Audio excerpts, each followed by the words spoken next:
campo, a equipe que bate um bolão. Fique ligado na melhor transmissão. Equipe Rock Esportiva. Muito boa noite para você sintonizado em Rádio Rock Esportiva, facebook.com/Rock Esportiva, através também dos nossos amigos do Onda Esportiva, facebook.com/Onda Esportiva, São Carlos em rede também, e nesse mundão de compartilhamentos, estamos chegando com a live desta quinta-feira, dia 23 de abril aí de 2020, dia de São Jorge, dia de tanta coisa aí sendo comemorada e dia mais um aí, né? Da nossa quarentena, do nosso confinamento e de nossas lives aí sendo feitas aí de casa e contando sempre aí com a presença dos nossos amigos. Numa noite muito especial hoje, com os nossos convidados, Eduardo Afonso, da ESPN Brasil, e o nosso amigo também, Léo Gomide, lá dos Donos da Bola de Minas, também da 98 FM de Belo Horizonte, estarão conosco, além do nosso narrador, Rovanir Frias, nosso convidado também, nosso parceiro, né? Tá sempre aqui conosco, nem convidado, mas já é de casa aqui, o nosso Rovanir, o nosso narrador Rádio Rock Esportiva. Galera, boa noite, sejam bem-vindos, compartilhem a nossa live, comentem, mandem perguntas aí, participem com os nossos convidados. Hoje uma live um pouquinho mais tarde, mas o pessoal já vai chegando, deixando o seu boa noite aí para nós também aí na nossa live. O Ednelson Simonetti, nosso comentarista, já está conosco aí também, o Marcos Serra. E a rapaziada vai chegando aí na live da Rock Esportiva, em conjunto com a galera lá do Onda Esportiva, dos meus amigos do Onda Esportiva e também do São Carlos em rede. Então já vamos, né, de pronto, iniciar aí apresentando os nossos convidados na noite de hoje. Primeiro, o nosso narrador aí, vamos trazer o boa noite do Rovanir, que está conosco mais uma vez. Boa noite, Rovanir, seja bem-vindo, meu amigo. Boa noite, Rafa. Boa noite, Edu. Boa noite, Léo. Uma alegria estar mais uma vez participando na nossa live aqui da Rock Esportiva. Também pelo amigos lá, o PG também, mais uma vez, sempre ajudando a nossa divulgação. E uma noite realmente especial, como você frisou, né? Com a presença ilustre aí do Edu e do Léo, né, para a gente bater um papo aí sobre futebol, nessa quarentena aí, que a gente está esperando que termine logo. Tem que ter um pouquinho de paciência aí pelos noticiários que a gente tá vendo ainda, né, Rafa? Isso mesmo. Com paciência a gente vai chegar lá, realmente, aí com fé, né, que tudo isso se resolva. Outro convidado nosso na noite de hoje, alô, Edu, seja bem-vindo, Eduardo Afonso, já agradecer antecipadamente aqui ao pessoal lá da ESPN Brasil por liberar o Edu para nós nessa noite de hoje. Seja bem-vindo, Edu. Tudo bem aí, Rafa? Um grande abraço a você. Eu que agradeço o convite, estava meio difícil a gente acertar um horário, até está começando mais tarde hoje por minha causa, né? Porque eu pedi, se for para participar tem que ser 9h30, porque o meu programa lá na ESPN acaba às 9h, e eu acabei nem entrando hoje, por ter sido mais cedo, mas a gente nunca sabe se vai entrar ou não, né? Agradeço o convite, um abraço a todos que acompanham a Rádio Rock Esportiva. O Léo Gomide é meu parceiro já de grandes jornadas aqui em São Paulo, em Belo Horizonte, meu amigo de longa data, e um abraço também ao Rovanir, que eu estou conhecendo hoje. Super prazeroso estar com vocês aqui na próxima hora para a gente falar de futebol, todos em casa, que é o mais importante. Verdade, Edu. Obrigado por aceitar o nosso convite. Imagina, cara, a gente se adapta aqui, o horário é o de menos, né? A gente está em casa, a gente gosta de falar realmente sobre futebol e é uma honra poder participar com você, né? Falar mais uma vez sobre futebol com você. Você que sempre nos atendeu, desde a época lá de Universidade da Bola, lá na Rádio Fiscar, com o Léo Gomide, comigo, né? Isso faz tempo, hein? O Léo vai contar pra gente daqui a pouquinho quanto tempo isso faz já. Ô, Léo, boa noite, Léo. Pois não. Rafa, só um detalhe. Gostei da homenagem à camisa da Portuguesa, aí atrás de você, belíssima camisa. Tá aqui, ó. E achei que você errou na homenagem do Léo, porque ele não é América, ele é Cruzeiro. Então tinha que ter a camisa do Cruzeiro aí pro Léo. Só acho que você errou na homenagem. Mas tudo bem, o Léo tá dando sorriso porque o América é o segundo time dele. Mas para homenageá-lo mesmo, tinha que ter uma camisa linda, azul aí do Cruzeiro. Peguei na coleção lá e comecei a vasculhar Minas, né? Aí tinha lá Caldense, tinha Uberlândia. Aí eu sei que o Léo gosta muito do Uberlândia também, né? Mas aí eu procurei dos grandes lá, não achei dos dois, achei só do maior de Minas. Aí acabei pegando esse aqui, o América, né, Edu? Mas Cruzeiro, se fosse do Cruzeiro, o sorriso do Léo seria bem maior, cara. Ô, Léo, boa noite, meu amigo. Seja bem-vindo. Obrigado por aceitar nosso convite mais uma vez. Prazerzaço estar com você mais uma vez, Léo. Boa noite. Grande Rafa, boa noite. Grande abraço também ao Rovanir, abraço aí a todos, né, ligado na Rock Esportiva. Eu quem agradeço aí pela lembrança. Na verdade, eu sei que seu critério foi colocar o que pelo menos terminou o campeonato antes da parada na primeira colocação, né? O América é o primeiro colocado aí da fase classificatória. Faltam 2 rodadas, né? Que a gente nem se teremos, né, por conta aí da paralisação devido à quarentena, pandemia do coronavírus, né?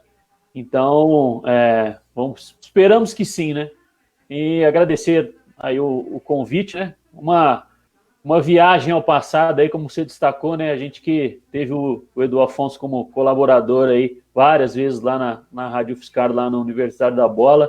Edu, que depois a gente trabalhou por um tempo em veículos diferentes, mas convivendo praticamente, na verdade, no dia a dia lá em São Paulo, né? Então, sempre um prazer reencontrá-lo, mesmo que virtualmente. Beleza, meninas, obrigado. A gente sempre agradece a você, o Edu, toda a rapaziada que a gente tem esse carinho muito grande. E hoje, quando a gente pensou em fazer essa live de quinta-feira, não poderia deixar nenhum dos dois de fora. Tinha que juntar os dois mesmo hoje conosco aqui, para a gente falar de futebol, falar desse momento aí tão crítico que a gente está passando, né? Você acabou de dizer 2 rodadas para terminar a primeira fase aí do Campeonato Mineiro. Aqui em São Paulo a mesma coisa, né? 2 rodadas para terminar a primeira fase do Paulistão. As federações vão se mexendo, vão criando aí algum tipo de organização mínima entre eles, mas fato é que ninguém bate o martelo, até porque também depende muito dos órgãos de saúde ainda baterem o martelo primeiro. Você está vendo assim também, né, o Léo? Rafa, acho que na verdade eu tenho comentado isso aqui na Rádio 98, né? Faço um programa aqui diariamente das 7 às 9 horas da noite, nos Donos da Bola aqui na Band, que a gente vai estar no ar de 12h50 às 2 horas da tarde, né? Desde o início da paralisação a gente vem batendo na tecla, né, de que o futebol, na verdade, nesse momento, ele é praticamente irrelevante, né? Colocar a saúde das pessoas em risco, acho que não vale a pena, né? Acho que o prejuízo que pode ter, expondo as pessoas a uma contaminação, ele é muito grande, né? E aí, falando de todos os personagens, né? Desde jogadores a quem trabalha durante a partida, né? Tem o Gandula, tem ali o pessoal que ajuda da federação, né? Os fiscais, enfim, o quarteto de arbitragem, que também tem outros membros, o pessoal dos próprios clubes, né? Os funcionários, roupeiros, massagistas, enfim. O jogo com o público, eu acho que talvez até o final do ano aí no Brasil, se as competições voltarem, nós nem teremos, né? Acho muito difícil, dependendo muito de como está o controle da situação em cada estado, e principalmente falando por parte do torcedor, né? Não tem como ter jogos com público nesse momento, né? Se nós tivéssemos aí uma testagem em massa da população, seria um caso, né? Mas nós sabemos que isso aí não será viável nem a longo prazo. Então, o futebol ele é irrelevante praticamente nesse momento. Acho que falar para as pessoas se cuidarem mesmo, né? E também duvido, né, Rafa, que os próprios jogadores vão querer se expor, né? A logística, por exemplo, é muito complicada, né? Campeonato estadual é uma coisa, né? Dá para fazer trajetos ali de ônibus, na verdade. Mas se começar, por exemplo, uma competição nacional, não vai dar para ter voo fretado para todo mundo, então acho que nem os jogadores vão querer se expor, né? Acho que nesse momento é controlar a questão da pandemia mesmo, e quando tiver um cenário seguro 100%, acho que também vai ser difícil, né? Mas quando tiver um cenário um pouco mais definido, que possam liberar aí as partidas. Sem dúvida, Léo. Ô, Edu, hoje a gente recebeu a informação que os clubes de São Paulo terão uma reunião no dia 27 com o médico infectologista, né, o Davi Wipe. Ele vai fazer parte desse comitê da Federação Paulista junto com o Dr. Moisés Cohen, que é da Federação hoje. São Paulo, inclusive, hoje se reuniu virtualmente a sua direção, já traçando isso mesmo que o Léo disse, né? Já tentando antecipar a logística para quando voltar. O que você tem de informação sobre isso? O que você acha também? Se é viável já tentar realmente se antecipar em algum tipo de planejamento num momento tão conturbado que a gente está vivendo, principalmente na capital paulista, né, Edu? Então, Rafa e companheiros, eu assino muito embaixo o que disse o Léo, principalmente na parte em que a gente tem que ter uma preocupação que o futebol passa a ser só um pequeno pedaço do contexto geral, a gente não pode colocar o futebol acima da vida, mas a gente trabalha com futebol e nós estamos aqui porque os nossos ouvintes, os ouvintes de vocês querem saber de futebol. A gente é obrigado, mesmo com a vida à frente do futebol, falar da possibilidade de futebol.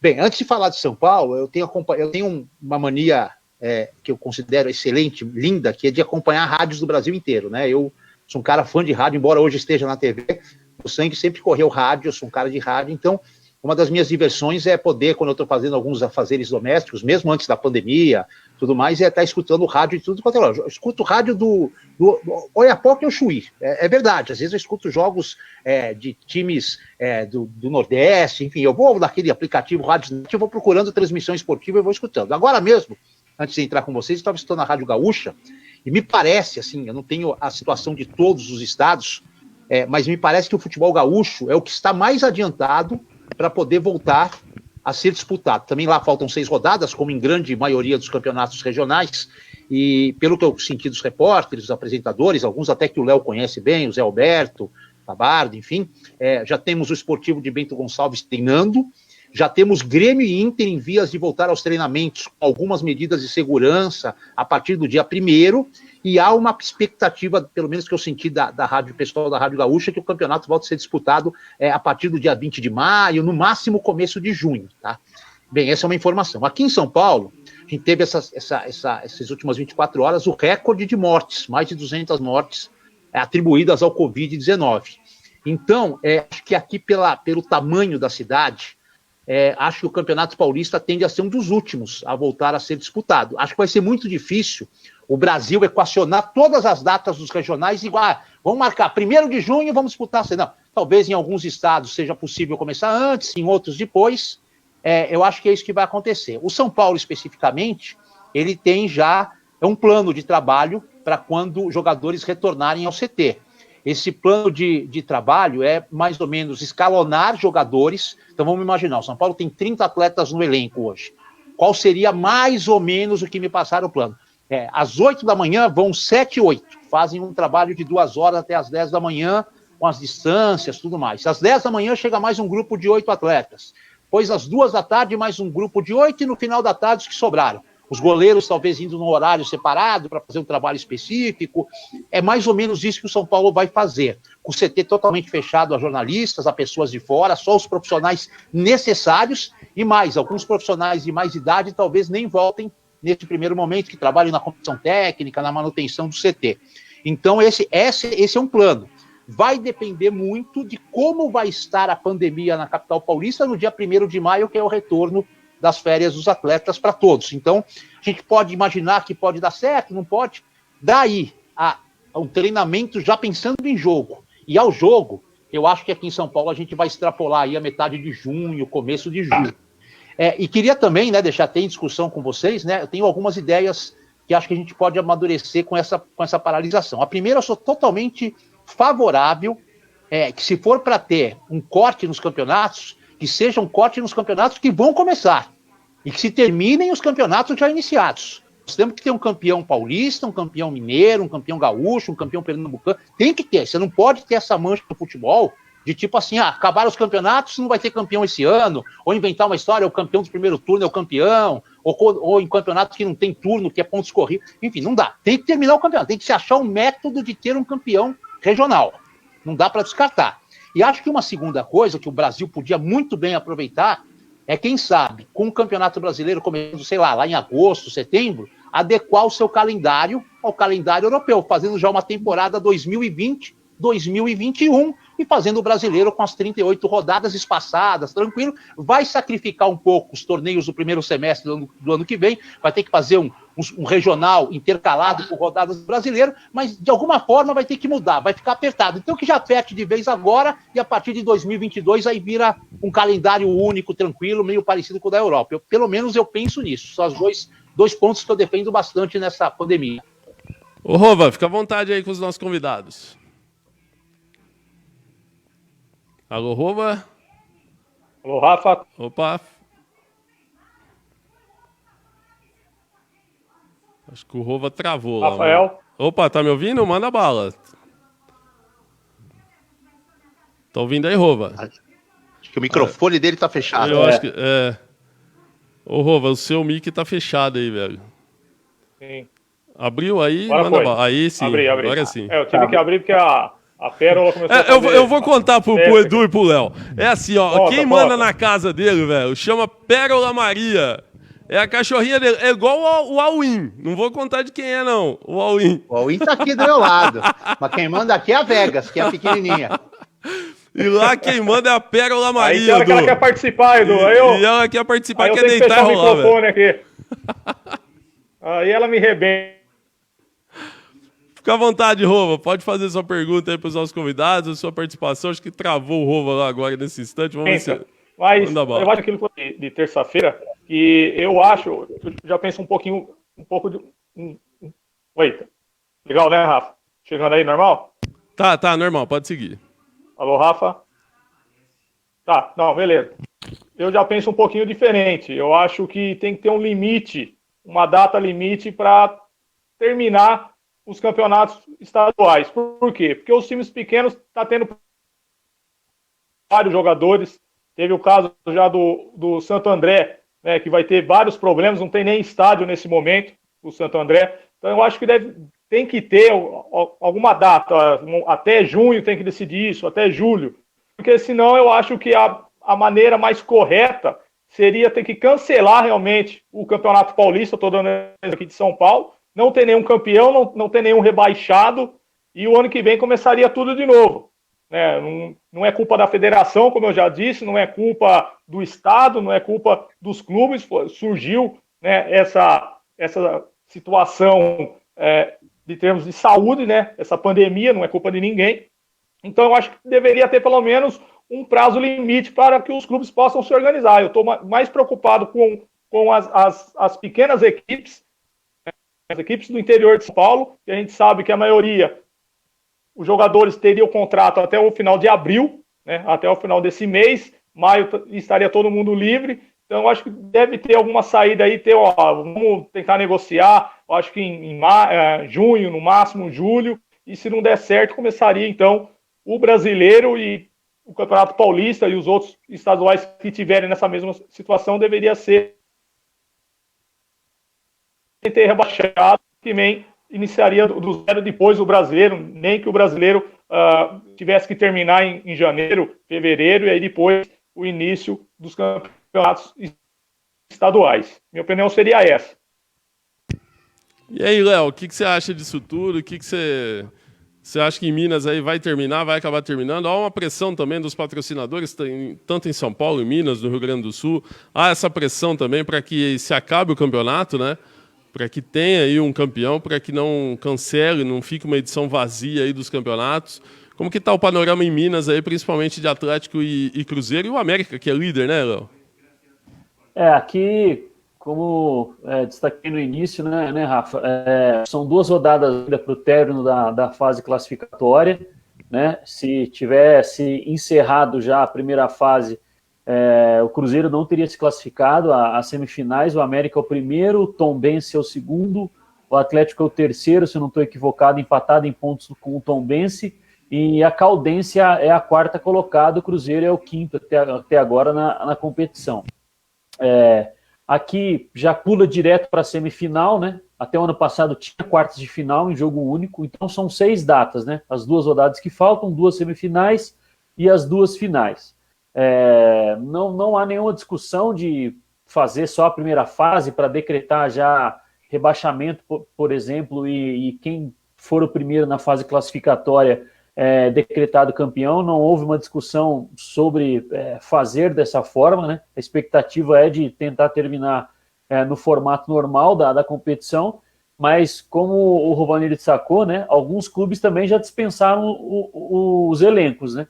Por exemplo, o Patrocinense, né, que disputaria, inclusive, a Série D do Campeonato Brasileiro, dispensou todo o elenco, também desistiu da Série D do Campeonato Brasileiro. O Uberlândia também dispensou todo o elenco.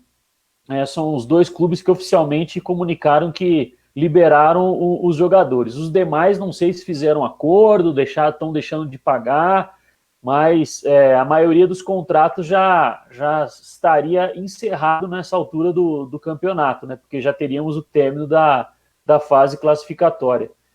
Eu compactuo mais com a ideia do Eduardo Afonso, né, do Edu, que eu acho que tem que ter um término da competição, nem que se modifique ali e diminua o número de datas, né?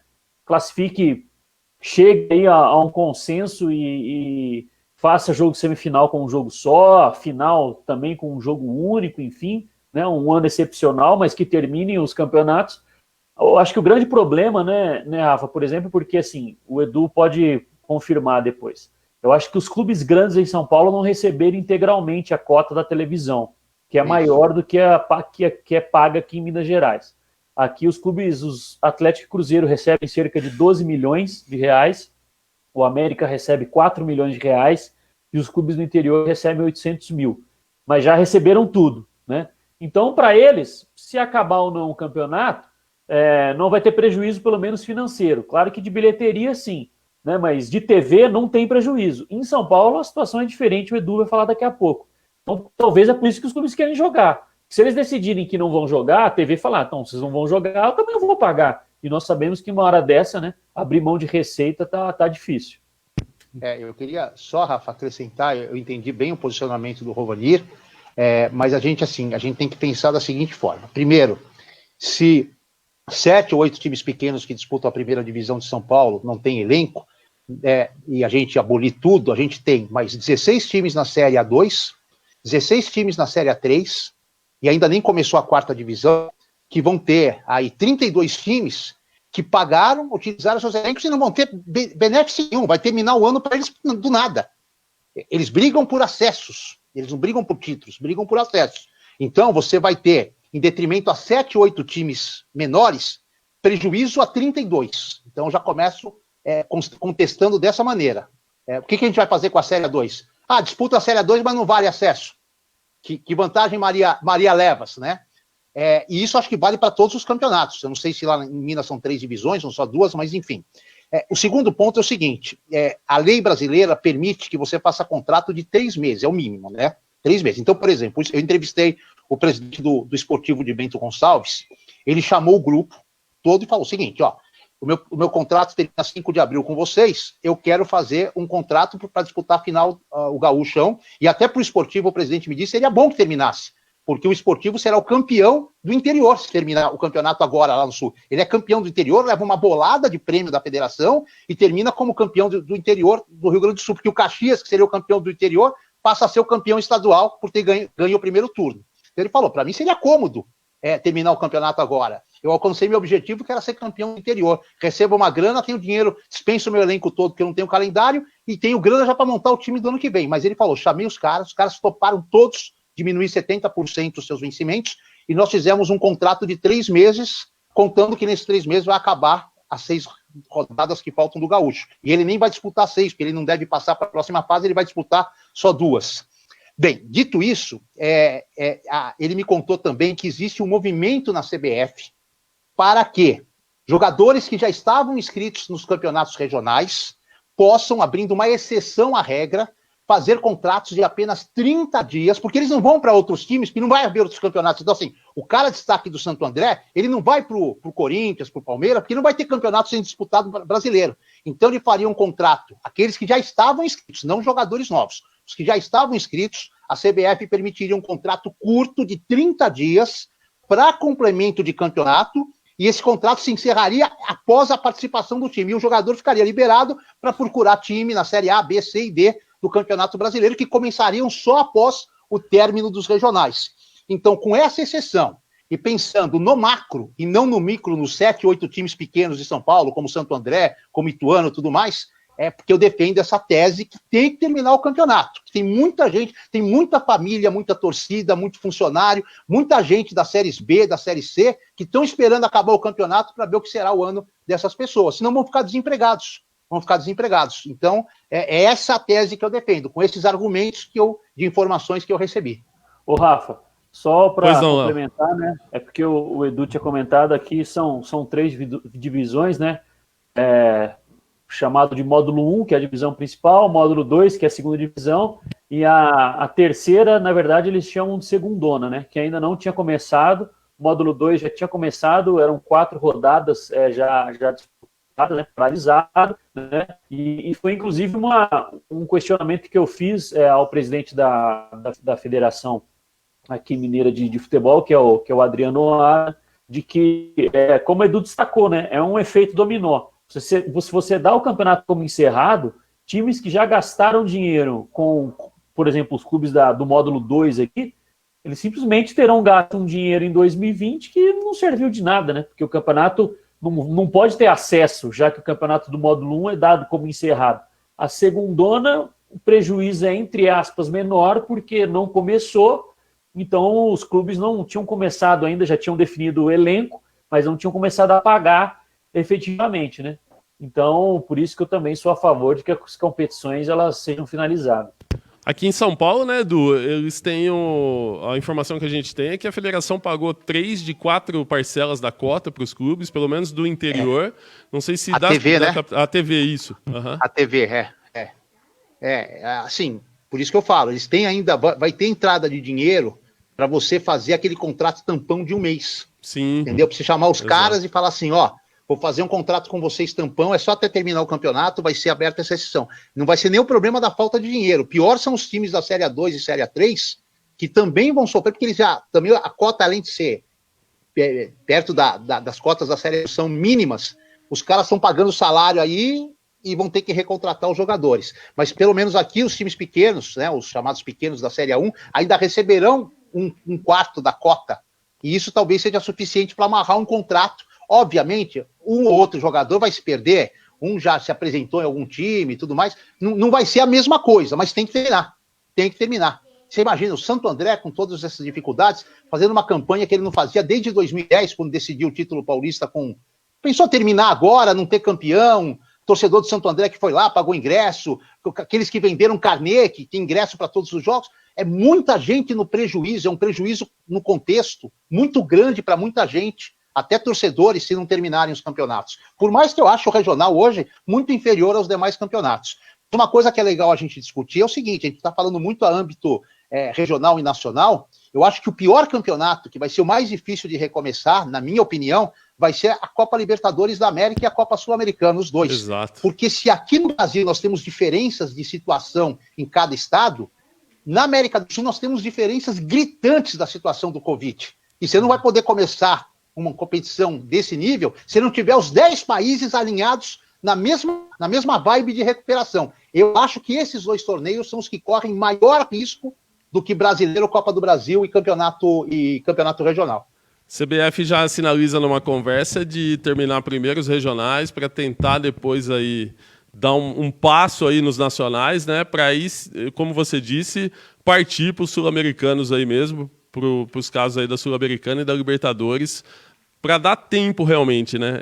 Para ganhar esse tempo aí, para chegar num nível igual dos dois, de todos os países aí em relação ao Covid. Ô, Rova, mais alguma aí? Manda bala aí, fica à vontade, hein? Vai entrando aí, vai perguntando, vamos participando aí. Não, o debate tá bom, pô. Gostaria de saber a opinião sobre a Libertadores, igual o Edu disse. Existe a possibilidade dessa Libertadores da América ou a Copa Sul-Americana ser feito em um único país, dependendo como é que está essa situação, algum país que tem menos casos, ou que está mais controlado, juntar, fazer tudo em um mês aí a Sul-Americana, a Libertadores, para tentar resolver isso, Edu? Você tem alguma notícia sobre isso? Não, eu não tenho nenhuma informação, mas eu acho que assim, como eu sou favorável a que campeonatos que já começaram terminem, isso vale para a Libertadores e para a Americana, eu acho que pode ser a melhor solução. Você, daqui a um tempo, escolher um país que está, digamos, com a situação controlada, com os cuidados básicos, dá para se fazer jogos, nem que sejam de portões fechados, e você pegar aí, não digo um mês, porque vai ter um campeonato regional, mas em 5, 6 semanas, no meio de semana, fazer uma maratona de jogos, de repente mudar um pouco o contexto, como as fases eliminatórias não vai ter ida e volta, que se eu jogar num país neutro, faz um jogo só, faz um mata-mata, e tenta encerrar o campeonato até o final do ano. Essa pode ser eu acho que pode ser uma solução, porque eu acho assim muito difícil, muito mais complicado a gente conseguir equacionar 10 países na mesma forma de recuperação. O Brasil está melhorando, mas na Venezuela a coisa ainda está complicada. O Equador está terrível, mas a Bolívia do lado está legal. Como é que você vai fazer para esperar? Aí você espera, vem uma segunda onda no outro país, daí o país que estava bom não consegue mais ir. Então aí você está falando de culturas, de métodos de tratamento da doença, de concepção governamental totalmente diferentes. Aqui no Brasil a gente consegue ter, apesar de tanta divergência entre presidência e governos, você consegue ter pelo menos uma situação um pouquinho mais estabilizada. É o meu pensamento. Acho difícil fazer do jeito que imaginavam, mas acho que tem que terminar de algum jeito. E algo que dá para a gente pontuar, né?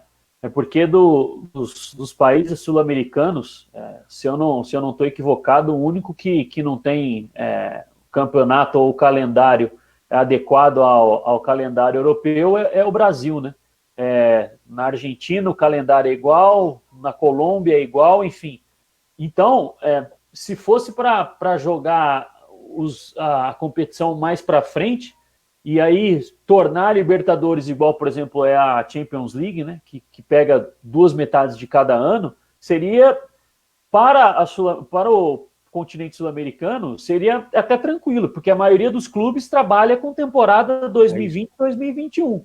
Só o Brasil que precisaria se adaptar. Aí a Libertadores seria 2020 e 2021, com menos jogos agora em 2020, por causa do risco e tal, quem sabe, se Deus quiser, mais para frente sai aí pelo menos um remédio ou vacina, quem sabe no início de 2021, e aí você faz o grande parte dos jogos da Libertadores lá em 2021, mas em 2020 consegue disputar algumas partidas. Só que aí o calendário brasileiro precisava se adaptar. Só um exemplo, né? Não é um país de expressão no futebol, mas na semana passada eu tive a oportunidade de entrevistar um técnico brasileiro que está na Tailândia, ele é do Bangkok United.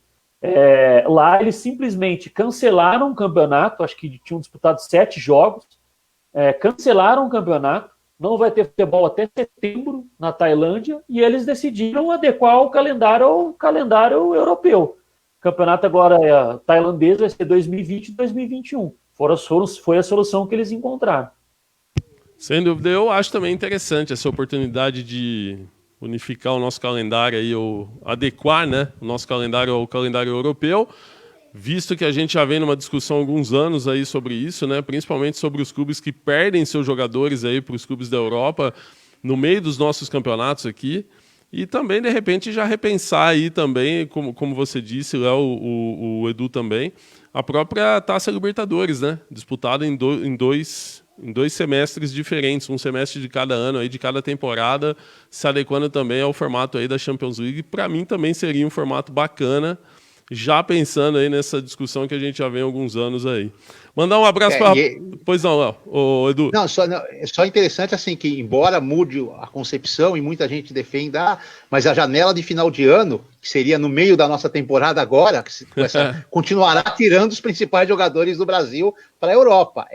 Que é a janela mais fraca europeia, talvez diminua a saída de muitos jogadores, mas ela vai continuar desfalcando.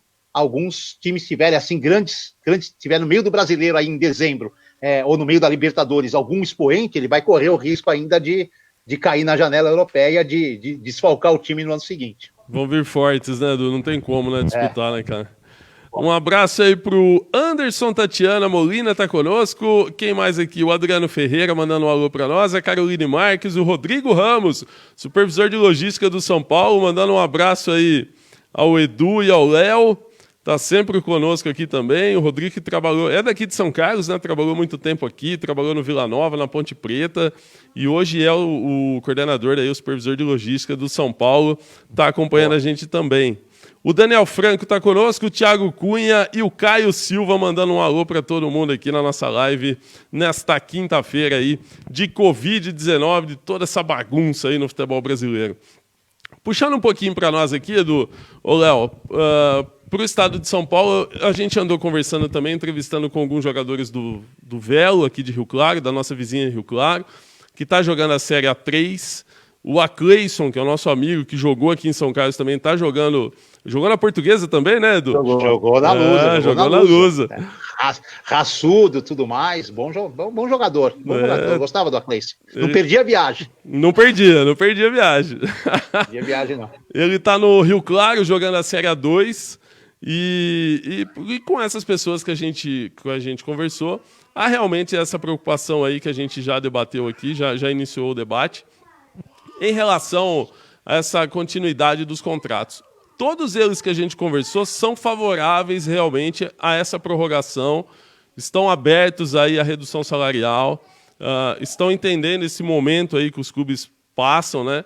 E enxergam também uma oportunidade de continuar aí o futebol para que tenham possibilidades aí no segundo semestre. Se acabar esses campeonatos das divisões menores aí, Série A2 e Série A3 encerrar, pegar, tá bom, vai subir os 2 primeiros aí da Série A2 para falar que teve o acesso, os 2 da Série A3. Eles acham que não é interessante também, porque a continuidade do campeonato dá a oportunidade que eles se empreguem em uma equipe melhor no próximo semestre. Esse é o desejo dos jogadores que estão nessas divisões menores. E outro caso particular também é o que vai acontecer na segunda divisão, que é a 4ª divisão nossa aqui, né? A princípio confirmada aí com 42 equipes. Algumas equipes já sinalizam não disputar a competição no segundo semestre. Se ela começar, provavelmente, o que vai acontecer, eu acho também, de começar no segundo semestre. Então, algumas equipes já sinalizando aí que não disputarão. O São Caetano desistiu da Série D, né, que é uma competição também já do segundo semestre, abriu vaga. E hoje a Federação Paulista confirmou o Sport Clube São Bernardo, não o São Bernardo lá que jogou a Série A1, o Cachorrão, né, o Sport Clube São Bernardo aí, nessa divisão também da Série D do Campeonato Brasileiro, usando o critério da Copa Paulista do ano passado. Esses campeonatos realmente não podem acabar.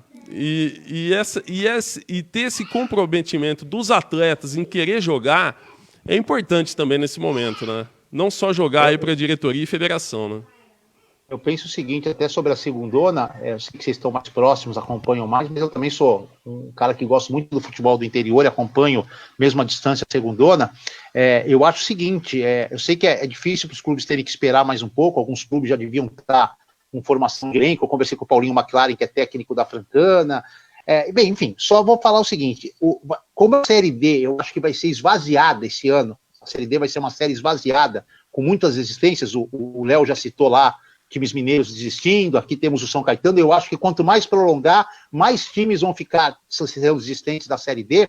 Eu creio que a segunda divisão de São Paulo passa a ser um mercado interessantíssimo para jogadores das séries A2, A3, e vou falar até alguns que ficarem desempregados da Série A1, porque você se mantém, vai ganhar menos, é óbvio, os times da segundona não tem como pagar os salários de A1, A2 e A3, mas você mantém aqueles jogadores, vão se manter na ativa, vai ser ou Copa Paulista ou segundona. Então, eu acho que talvez se esses times conseguirem ter um pouco mais de paciência para começar o torneio em agosto, talvez o leque de opções seja maior de contratação no mercado paulista, principalmente com o término de A2, A3, porque eu estou acreditando que a Série D vai estar bem esvaziada esse ano.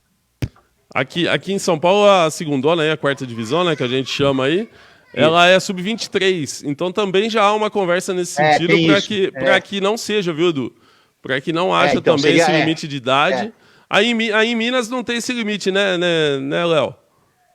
Não, na terceira, que aqui se chama segundona, tem sim. Ela é sub-23, mas com até 5 atletas que excedam a idade de 23 anos.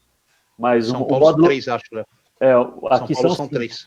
Aqui são 5 porque tem clubes na 4ª aí, na verdade, divisão, né, que é chamada Série B, né, que são mais tradicionais do que os times aqui de Minas Gerais, dos times do interior, né. São Paulo, claro, tem mais clubes profissionais do que aqui em Minas Gerais, mas tem um limite de idade, sim. Aqui a gente havia, viu, Edu, não tem mais, viu, eles cortaram aí esse limite de atletas. Não tem os 3? Não tem mais. Uma época o último foi 2015. Então aí fica bem 16, difícil, né, para aproveitar. Fica uma situação bem apertada, realmente, aí de poder aproveitar esses jogadores. E outro detalhe aí que eu vou trazer um pouquinho mais aí para pro nosso convívio, né? Principalmente do Edu, pus a camisa aqui do Edu, torcedor da Portuguesa, é que há aí também, a Luz entrou no G8 bem aí próximo do encerramento da paralisação do campeonato, né, Edu? E havia Vencendo o Rio Claro. Vencendo o Rio Claro. Vencendo o Rio Claro. Isso mesmo. E é uma cornetagem, cara. Todo grupo que a gente entra, eu costumo entrar em muitos grupos aí da Série A2, da Série A3, e o pessoal fala, pô, fizeram isso aí agora, paralisaram o campeonato, vão subir 8, vão cair 4, vão ajudar a Portuguesa, não sei o quê. A Lusa tá sempre, é isso que eu queria brincar com você até, a Lusa tá sempre nesse bode expiatório, né, Edu? Não, mas nenhuma chance. Nenhuma né? chance, eu também acredito. Não, é assim, subir para 8... se fosse o Fluminense... se fosse o Fluminense, Romanir, aí era outra coisa. Mas assim, a Federação Paulista não vai aumentar a Série A, mas serão 16 times, isso não há dúvida nenhuma. Não vai ter 18, não vai ter 20, não vai ter nada. E aí, falando especificamente de Portuguesa, embora o time tenha melhorado muito aí com o Fernando Marchiori, técnico que ajudou a subir o Santo André ano passado. Passou aqui tenha também. Conseguido... Passou aí, então. Ele deu um padrão de jogo, até vi os últimos jogos, o time jogou bem, mas não é um time para subir. Se imaginar que o campeonato está terminando em campo, não era para subir, apesar do crescimento antes da paralisação, e não vejo como subir pós-paralisação. O que me alegra um pouco, como torcedor, óbvio, é a situação do São Caetano, que para mim era uma vaga certa de acesso, e agora os caras desistindo da Série D, porque eles têm uma verba maior que a da Portuguesa, pode ser que dê até um alento se continuar o campeonato, porque eu tinha quase certeza que as vagas já estavam definidas a favor de São Caetano e 15 de Piracicaba, para mim, são os dois melhores times da Série A2 até a rodada que parou. Mas com São Caetano nessa crise, abrindo mão de Série D, não querendo fazer contrato, numa dessa pode sobrar um terceiro time aí que brigue para essa vaga e quem sabe com a tradição, com a força da camisa, a Luz a briga, porque 4 anos longe da primeira divisão em São Paulo é um tempo muito grande pela tradição e pelo tamanho da Portuguesa. Realmente, o Léo cobriu muito tempo também a Lusa, né, Léo? Fizemos vários jogos lá no Caném, né, na Portuguesa, né, Rafa? Dos anos que eu estive em São Paulo, a Portuguesa disputou a Série A em todos, se eu não estou equivocado ali, de 2000, o Edu, claro, tem mais precisão do que eu. De 2007 até 2010, a Lusa estava na primeira divisão, né? De São Paulo, né? Não, mas do Brasileirão também. O brasileiro, eu acho que não. Eu acho que ela caiu de novo em 2008 para 2009. Acho que ela caiu com uma derrota no Mineiro. Voltou, né? Ela caiu com uma derrota para o Cruzeiro de 4-1 em BH. Até acho que o Atirson meteu 2 gols. Verdade. Aí ela caiu nessa aí ela voltou em 2012. Mas ali 2009, 2010 ela estava na primeira divisão. Foram 2 anos consecutivos na primeira divisão. E lembro até que tinha um bom time, né? Tinham bons jogadores ali naquela época ali. Mas no Paulistão eu só peguei primeira divisão. Só peguei primeira divisão a Portuguesa. E nós caímos com a Portuguesa em 2013, hein? O São Carlos foi jogar a Série A2 lá no domingo de Páscoa. Acho que o Edu tava nesse jogo, hein, Edu? Você tava assistindo, eu acho, hein? Pode ser, eu não lembro. Eu acho que eu mandei mensagem para você depois. E caímos lá da Série A2 para a Série A3, num domingo de Páscoa no Canindé, uma derrota 1-0 aí para a Portuguesa. E caímos, né? Voltamos aí para a Série A3 e hoje estamos nessa situação difícil aí, os 2 clubes aqui em São Carlos vão disputar aí. 2, Léo. O Grêmio São Carlense está voltando. O Grêmio Desportivo São Carlense, né? Que não é aquele esportivo lá de tanta história. A gente fez até uma live aí com 2 jogadores daqueles acessos lá de 89 e 90, com o Silvano, atacante, e com o Jonas, goleiro, tá no nosso canal aí, no último domingo, para falar daqueles acessos lá de 89 e 90 da intermediária e depois para a primeira divisão. Mas Quem jogou no Grêmio Esportivo São Carlense foi o Robertinho, que era o preparador de goleiros do Cruzeiro e que foi demitido, né, por conta da crise aí no clube, mas ficou quase 10 anos no Cruzeiro aqui e agora ele foi para um clube pequeno de Portugal, Alverca, né? Que inclusive tem como um dos diretores o Arthur, ex-goleiro, que foi revelado também no Cruzeiro, né, mas ele jogou no Grêmio São Carlense, o Robertinho, que era preparador do Cruzeiro aqui. Eu gostaria de saber dessa história, Rafa. Quer dizer que, então, aquele Grêmio que eu cheguei até a trabalhar de acompanhar na primeira divisão. Esse não existe mais, mas existe um similar com um nome muito parecido, é isso? Exatamente, Edu. Aquilo lá acabou as suas atividades em 2004, né, com toda uma crise que já veio, né, caindo as divisões. O Grêmio ficou muito tempo na Série A2, né, quando caiu da primeira divisão em 92, ficou até 2003, se não me engano, na Série A2. Caiu para a Série A3 e já caiu em sequência em 2004 para a Bezinha, encerrou suas atividades. E aí um outro pessoal aqui na cidade fundou o São Carlos Futebol Clube, que aí né, tá disputando, está jogando. E agora, há alguns anos, voltaram com outro Grêmio, que agora chama Grêmio Desportivo São Carlense. Manteve alguma coisa? Manteve cores, praticamente tudo. Tudo. Tudo, o uniforme é igual, o legal, escudo legal. só mudou o esportivo para desportivo. Então, mais ou menos a história do Novo Horizontino, né? Que manteve tudo, mas veio com outro nome, né? Exato, É isso, né? Igual aos 14 catanduvenses que tivemos também, mais ou menos. Também isso, mais ou menos uma história assim. Jogou aquela liga da advogada Gislaine Nunes, né? Que era uma liga que teve aí há uns 3 anos, eu acho, 4 anos. E aí voltou às competições da Federação Paulista de Futebol há 2 anos e vai jogar esse ano aí a Série B, inclusive com o ídolo do São Carlos como técnico. O Marcos Vinícius, que é o lateral que fez história no São Carlos aqui, o Viola, ele encerrou sua carreira ano passado no São Carlos e esse ano assumiu aí como treinador do Grêmio Desportivo São Carlense. Inclusive, quem está compartilhando, comentando a nossa live, vai concorrer a uma camisa do Grêmio São Carlense. Essa aqui é antiga, viu, Du? Eu tenho uma aqui do lado, mas a nova depois eu vou ver se eu consigo pedir para a Dani pegar. A nova patrocínio da Clímax também ou não? No... da Clímax é época boa, hein? Eu tenho uma camisa. Tá dando para ver aí. Muito... Essa aqui é do, essa é do antigo, ó. Essa aqui é do antigo. Eu tenho uma camisa muito parecida sim, só muda o escudo quase, de um time que também hoje não existe mais, mas que eu trabalhei com jogos, que é a Associação Atlética Saltense, da cidade de Salto. Quando eu trabalhei lá na FM 90, no começo de carreira. Você trabalhou lá, é verdade. Eu cobri o Ituano, que foi campeão da A2, eu fiz o título da A2 contra a Ponte Preta, mas nos sábados, que não tinha jogo do Ituano, ou nos domingos, a gente fazia a Saltense, a Associação Atlética Saltense. E a camisa era exata. Tem uma aqui também, o patrocínio da Padaria 9 de Julho, que era a principal padaria de Salto, e é exatamente igual lá. E tinha um jogador lá na Saltense na época, chamado Papani, e assim, o Neto estava no auge no Corinthians, o Neto. E a gente, eu lembro, não sei se vocês lembram, né? Vocês são mais jovens, bem mais jovens do que eu, mas o Neto era gordinho, né? Então o pessoal brincava que o Neto era um gordinho que jogava bola demais. E esse Papani, cara, não quero comparar ele ao Neto, mas ele assim, era um camisa 10 gordinho da Saltense, muito habilidoso para aquela divisão. E aí os caras chamavam ele de Neto do interior, Neto de Salto, tudo mais, porque ele gostava de dar encharcada e ele era meio cheinho, entendeu? Mas eu cobri vários jogos da Saltense com essa camisa muito parecida com essa do São Carlense, muito parecida mesmo. Essa aqui jogamos, né?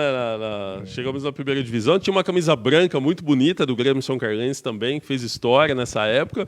E o Léo falou aí se tinha o patrocínio da Clímax, é porque a antiga Clímax, né? Hoje a Electrolux, que é a fábrica que tem aqui, ela patrocinou muito tempo, né? A equipe aqui de São Carlos, inclusive tinha... HP Petróleo. HP Petróleo, muito bem. O Léo lembra de tudo, pô. Tinha um HP Petróleo. Eu lembro que na hora que ia informar público e renda, não sei o que, era HP Petróleo informa, não sei o que e tal. Gobato falava no alto-falante do estado do Leão. Eu já não lembro, não. Final do Gobato. Torcida Explosão Clímax. Lembra da torcida? Tinha o nome também. Na minha época era Boca do Lixo ainda. Depois a Boca do Lixo. Boca do Lixo, era Boca do Lixo. E a Trovão Azul também tinha na época. Era 3 torcidas na década de 90. Eu lembro do Darcy, zagueiro, né? Tinha o Gustavo, um atacante, um negrão, que era bom demais também. O goleiro agora que tá me fugindo o nome, mas era bons tempos aí do Grêmio Esportivo. O Silvano, que a gente conversou, ele hoje é preparador de goleiros da Ferroviária. O Silvano que jogou aqui no acesso... O Silvano não, perdão, o Jonas. O Silvano é um atacante, pô. O Jonas, que foi goleiro aqui, hoje é o preparador de goleiros da Ferroviária. Eu tive a oportunidade de ir para São Carlos, não faz muito tempo, não. É Copa São Paulo. Teve um grupo que o Botafogo do Rio estava aí, eu fiz 2 jogos do Botafogo aí, talvez 2015, 2016, não vou lembrar. Exato, E depois eu fiz acho Palmeiras ou São Paulo. Quem que teve aí recentemente aí dos grandes? Eu acho que o último foi o Palmeiras, né? Então acho que foi essa.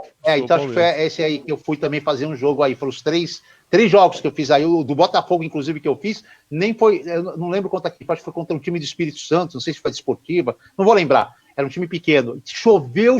Eu ia falar, choveu pra caramba nesse ano. Choveu que tipo assim, cara. Tem uma hora que choveu demais, cara. Foi uma rodada dupla. A gente fez o jogo de fundo pela ESPN e choveu demais aí. Mas o gramado deu conta, viu? Apesar da chuva, a bola rolou até o final. Aqui sempre foi bem. Na Copa São Paulo sempre choveu demais, né? Que a época também ajuda, né? No estado todo, mas assim, a gente sempre pegou muita chuva aqui. O gramado sempre deu conta, realmente. E tá aqui, ó. Essa aqui, vamos ver se eu consigo pôr aqui. Essa aqui, ó, é a camisa nova do Grêmio Desportivo. Isso aqui igualzinho.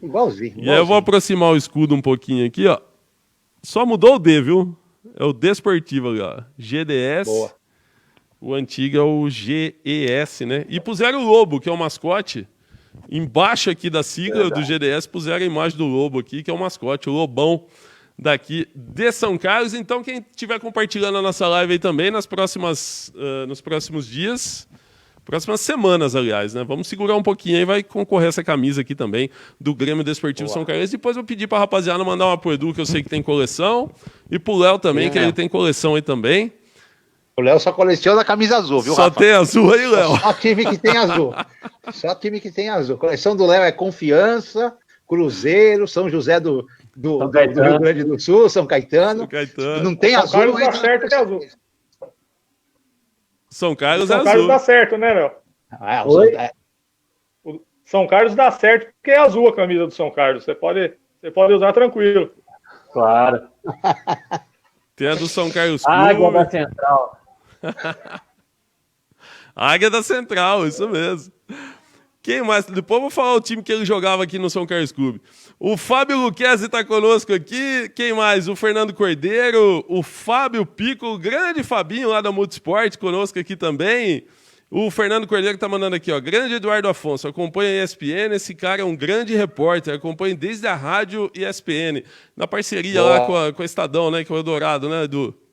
Isso. O Léo participou muito com a gente lá, também já como correspondente de Minas, né? O Léo sempre entrava com as informações lá. Foi um período muito bom sair da Bandeirantes depois de 15 anos, abracei o projeto e, embora tenha muita saudade ainda da Bandeirantes, não me arrependo nem um minuto. Tive experiências bem diferentes, bem legais na ESPN. Manda um abraço aí pro Fernando que me acompanhava lá. Roberto Messali está conosco também, grande Roberto da Peixaria Central aqui de São Carlos, meu irmão está conosco aqui também, Geraldinho Bertassini, o Maicon Reis, quem mais aqui? O Fernando Cordeiro está mandando uma pergunta aqui, muitos falam em adequar o calendário brasileiro com o europeu, a CBF poderia aproveitar esse momento e começar o Brasileirão em setembro e terminar em 2021. E fazer isso sempre a partir, deixa eu ver do que mais aqui, a partir daí. É o que a gente já debateu aqui realmente, viu, Fernando? O Arnon Casimiro também está conosco, o jogador que passou pela Intel, né? A Intel que estava aqui em São Carlos até o ano passado, o projeto aí do futsal, aí foi para Dracena neste ano. E o Arnon, jogador da Intel, hoje Intel e Dracena Tempersul. O Ednelson Simonetti, nosso comentarista, nosso companheiro, pergunta para o Léo, a fala do jogador Natan em relação ao técnico do Dudamel demonstra que os jogadores do Galo estão na mesma vibe que estavam os jogadores do Cruzeiro em 2019 com o Rogério Ceni? Ou o Dudamel, peraí, cortou aqui, ou o Dudamel era ruim mesmo, Léo? Tá mandando o Ednelson aqui para você. Abraço aí pro Ednelson, Rafa. Eu acho que assim, a questão disciplinar a gente pode fazer uma comparação, né? Mas em termos do que seria o trabalho, eu acho que é meio difícil a gente avaliar, né? O começo não foi bom, né? Foi eliminado por Afogados, né? Está na primeira divisão pernambucana, mas é um time sem expressão, com todo respeito, né? Teve a eliminação para o União de Santa Fé na Copa Sul-Americana, mas o que eu falava bastante aqui é que a gente não sabe nem até hoje, né? Porque ele não pegou nenhum clube depois da saída aqui do Galo.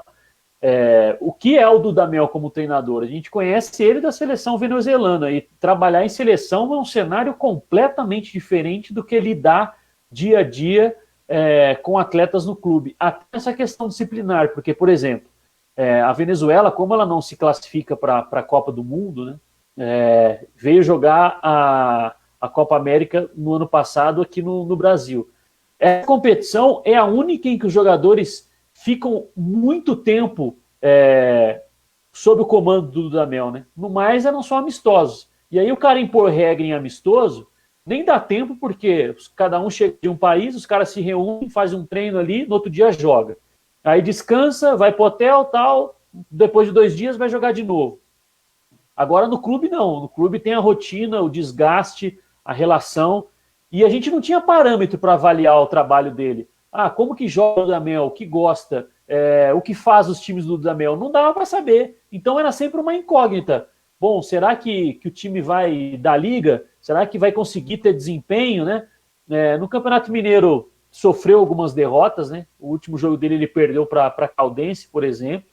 Mas a questão da fala dele, eu acho assim, meio inoportuno expor depois que o cara saiu, né? É meio que jogar toda a culpa no técnico e eximir os jogadores de total culpa nos maus resultados no início da temporada, principalmente as 2 eliminações.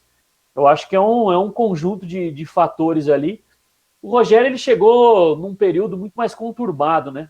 O Mano tinha saído, a ideia de jogo do Rogério é completamente diferente da do Mano Menezes. O Cruzeiro politicamente vivia um momento assim, tanto que o presidente foi retirado do cargo, o Itair, que era o vice-presidente de futebol, ele também saiu fora, voltou o Perrella, enfim, atraso de salário, tinha as denúncias lá da Globo, enfim, acho que eram cenários diferentes. Mas a indisciplina e os jogadores não comprarem a ideia do técnico, acho que é a única coisa que dá para assemelhar aí nessa questão. Então, né, Léo, Rafa e Romani, eu acompanhei só. O Rogério ficou acho que 10 jogos no Cruzeiro. Fui fazer a estreia contra o Santos, e o Léo sabe que eu tenho uma relação muito boa e muito forte com o Rogério. Acompanhei desde o começo a carreira dele até o final, tudo mais, enfim. Eu e o Rogério temos uma boa relação. E eu, assim, não vou querer aqui fazer agora entregas, tal, mas contou algumas histórias, e outras pessoas me contaram algumas histórias, que no caso dele houve assim um boicote enorme. Eu acho que ele cometeu algum erro, porque, na minha opinião, isso eu falei para ele, quando você chega num time como o Cruzeiro, por mais que você detecte ali algumas coisas erradas, alguns jogadores nem muito aí com a situação, você tem que primeiro pregar a união, alcançar o seu objetivo, que era não cair, e no ano seguinte aí você faz com moral, você faz a limpa, aí você chuta a bunda dos caras mesmo, com os caras para correr. Não dá para querer chegar naquele momento que ele chegou e já querer sair chutando bunda. E ele chegou chutando porque ele percebeu muita coisa errada. Então, principalmente com jogadores que tinham uma liderança enorme no grupo, jogadores com muito tempo de casa, tudo mais. Mas, assim, o trabalho de fritura do Rogério foi, assim, extremamente conduzido, pelo que eu fiquei sabendo, pelo grupo de atletas. Foi um trabalho, assim, digno de até aplausos para quem gosta de fritura de técnico, que os caras conseguiram em 1 mês e meio fritar um cara que tem uma personalidade muito forte, que é o Rogério. E com apoio de gente da diretoria que retornou durante o trabalho dele. Triste, né, cara? A gente vê uma coisa assim, porque eu acho triste, né? O Léo deve ter muito mais informação que eu, tudo mais. Eu tenho só de um lado até. Mas, enfim, me contaram umas histórias muito loucas aí como foram esses dias de toca de raposa aí. Só para complementar, né, Rafa, Rovanir, o Edu e quem está nos acompanhando aqui, é que, pelo menos o que eu soube é que do momento da contratação dele e até a questão, todos os problemas da turbulência que aconteceu, quando ele foi procurado, né, quem o procurou deu a garantia de que, você tem carta branca. Mas aí ele falou, beleza, então, tenho carta branca. Só que na hora que precisou... Da carta branca, né, Léo? Carta branca. Aí a diretoria não bancou, né? Não chegou e falou assim, agora o comandante é ele e se o que ele disser, nós vamos acatar. Meio que ficaram em cima do muro e assistindo ao processo de fritura, né?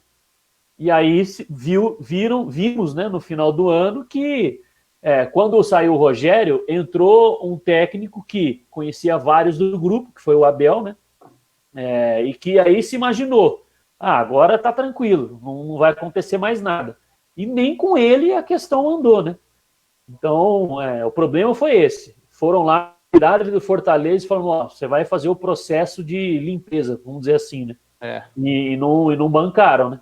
Prometeram, mas não bancaram. Faltou cumprir muita coisa aí mesmo, realmente. E é triste, cara. Eu acho triste isso, porque o profissional vai com a melhor das intenções, né? E encontra um ambiente assim, não tem como realmente. Ô, Léo, quem tá te... Pois não, aceitou de forma errada o convite. Sim, aceitou, também acho. Na minha opinião, entendeu? Acho que não deveria ter saído também, viu, Edu? Podia ter estabilizado, ainda deu sorte que voltou, ainda terminou bem o ano com Fortaleza, mas assim, foi o acaso, foi a sorte, porque podia não ter terminado bem o ano pro Rogério. Acho que era momento de, às vezes, dar um pisão no acelerador, no breque, não acelerar tanto, sabedor da situação do Cruzeiro na época, já era uma situação complicada, por mais que o desafio fosse interessante, fosse gigante, o Cruzeiro é um puta time legal, eu adoro e tudo mais, não tanto como o Léo, mas adoro, e aí de repente você pega, você sai, deixa o Fortaleza na mão, tudo mais, enfim, um lugar que o Rogério lá no Fortaleza, o Rogério é o cara que vai sair do Fortaleza, não é com a questão dos títulos que ele conquistou, ele vai sair do Fortaleza com uma reformulação na instituição Fortaleza como clube de futebol.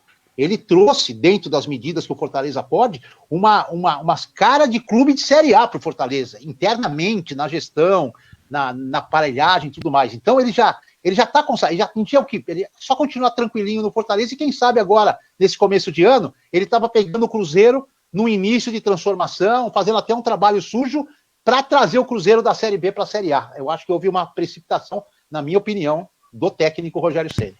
Concordo mesmo. Ô, Léo, o Everton Jean Lourenço tá te mandando um abraço, diz que é brother seu de Uberlândia e tá mandando aqui, ó, grande abraço do Cabeça, Léo. Ele é cunhado hoje do Ednelson, viu? O Ednelson casado com a Bianca Jean Lourenço, irmã aí do Everton. Grande abraço, de Uberlândia só pode ser gente boa, né? Lá não tem como ser de Uberlândia e não ser gente boa. Grande abraço ao Everton. Bacana demais. O Jefferson Silva, goleiro do Anápolis, está conosco também. Quem mais? Arthur Filho, grande narrador lá de Dois Córregos, da região de Jaú. Trabalha também na rádio lá de Jaú. Trabalhou conosco ano passado aí. Narrador muito bom, Arthur. Um abração para você, viu, Arthur? Para toda a rapaziada aí da região de Jaú conosco na live aqui também, nesta noite de hoje. O Rova tá quietinho ali, só acompanhando, cara. Ó. Não, vamos lá. Eu tenho duas questões. Uma para o Eduardo, outra para o Léo. Eu vou apertar um pouquinho. Para o Edu é o seguinte, sobre fritura. Tem algum técnico lá no Parque São Jorge sendo fritado também pelo elenco por causa da saída de Ralf e Jadson, pelo que foi feito no início do ano? Você acha que o Thiago Nunes está sendo fritado pelo elenco do Corinthians? E depois para o Léo, duas questões. Primeiro, o Galo. O que esperar do Sampaoli no Galo? Qual é a sua expectativa da vinda do Jorge Sampaoli no Atlético Mineiro? E o Cruzeiro, com essa crise que está, já estava com sérios problemas financeiros, com essa parada agora por causa desse vírus. É sério candidato a não subir para a Série A do Campeonato Brasileiro? Edu. Vou começar então aqui. Então, Rodrigo, eu não sou assim um especialista para falar de Corinthians, porque como setorista do São Paulo, eu vou muito pouco ou quase nunca lá. Eu vou te passar assim o que eu tenho ouvido do Flávio Ortega, que é o nosso repórter do Corinthians, nas participações dele. Não sei se chega a ser digamos assim, uma fritura como foi a do Rogério Ceni, mas, obviamente, algumas atitudes tomadas pelo Thiago Nunes causaram, sim, uma insatisfação em alguns jogadores, ou em boa parte dos jogadores do Corinthians. Você citou dois que saíram, eu acho que talvez uma revolta maior, mais pelo Ralf do que pelo Jadson. Que o Jadson já vinha numa reserveira, já não tinha mais a mesma... Talvez aconteceria com o Jadson o que aconteceu com o Danilo, né? Ia ficar lá pelo tempo de casa, jogava de vez em quando, mas era um salário muito alto.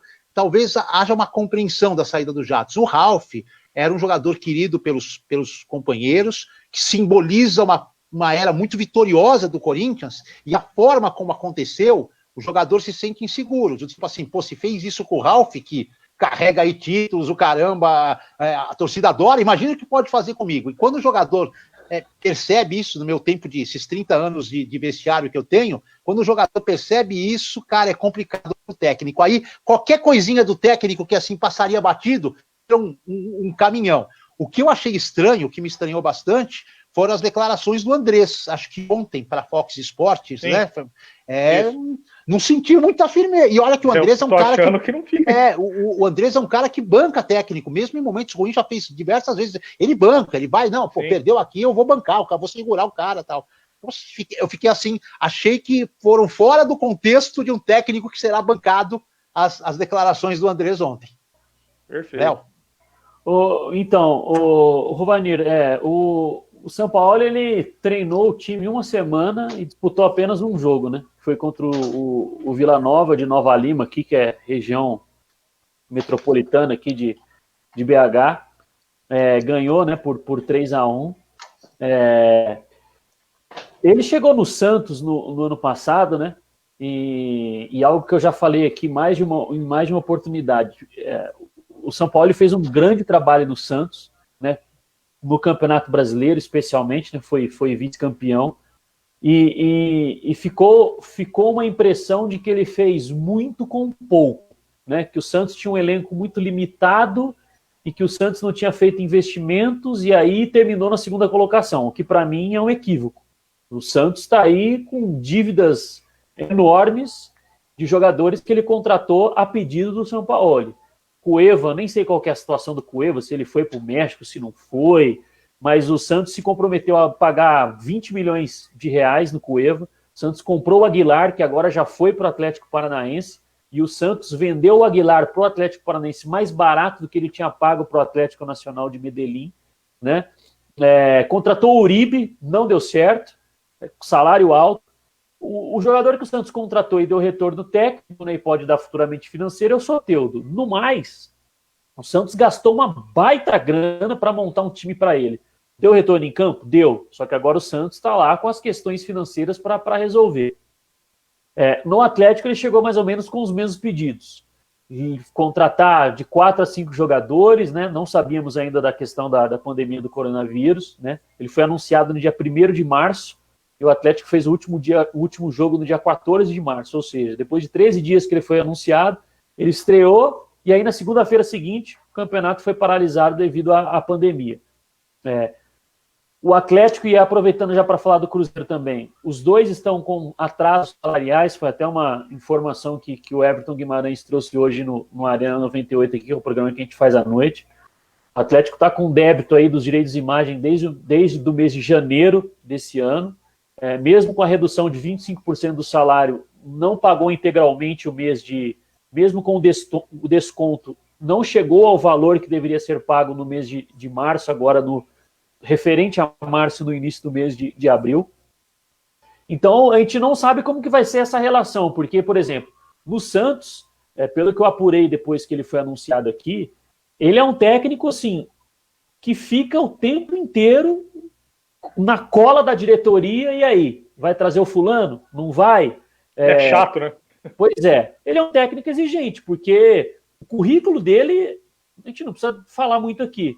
O cara deu os únicos títulos de expressão da seleção chilena, fazia uma bela campanha no Sevilha e acabou saindo para assumir a seleção da Argentina. Ele tem costas largas para fazer esses pedidos.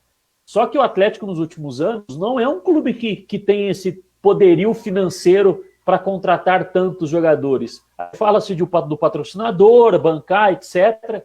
Além de comprar um atleta, você tem que pagar os vencimentos dele durante o mês. E aí, toda essa questão aí da pandemia, a gente não sabe qual que vai ser o cenário, né, quando voltar o calendário.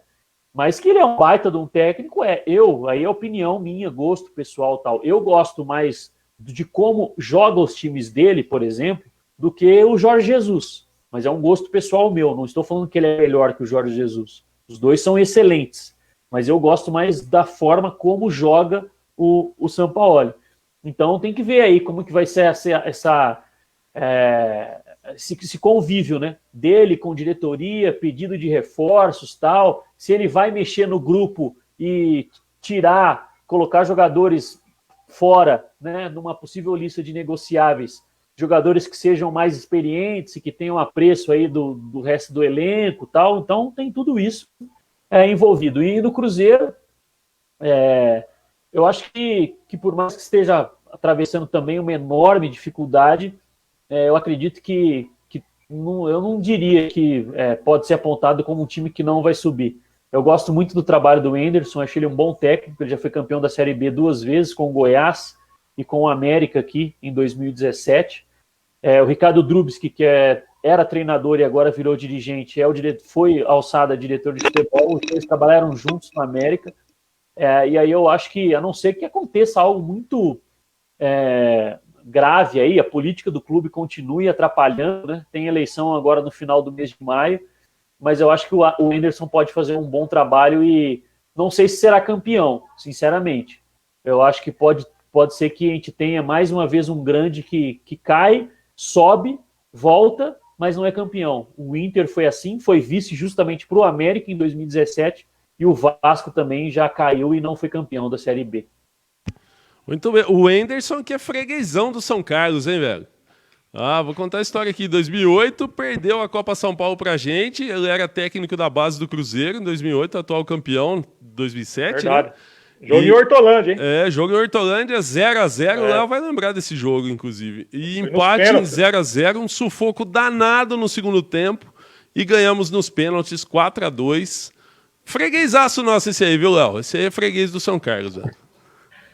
Mas ele é bom treinador. Ele é muito bom, cara. Ele foi campeão, né, com o Cruzeiro no ano anterior. E aí volta agora. Foi inclusive um dos motivos que ele colocou na balança, né, para aceitar o convite. Assim, ele sempre tinha um desejo de voltar e trabalhar no profissional do Cruzeiro, né? E aí ele estava lá no Ceará, vinha bem no Ceará, mas acabou aceitando o convite de sair de um time que vai disputar a Série A para tentar reconduzir o Cruzeiro aí para a primeira divisão. Agora, Léo, eu acompanhei bastante jogos. Aqui eu recebo aqui os jogos do Campeonato Mineiro, né, os principais, né, o Cruzeiro e o Galo. Como eles passam às vezes nos horários alternativos, eu vejo bastante. Eu vi o time do Cruzeiro no Campeonato Mineiro, acho que umas 3 ou 4 vezes. Só ganhou um jogo dos que eu vi e ainda ganhou no sufoco. Perdeu de um time pequeno de 1x0, virou 2x1 no finalzinho. Não vou lembrar contra quem foi. Os outros que eu vi, perdeu ou empatou.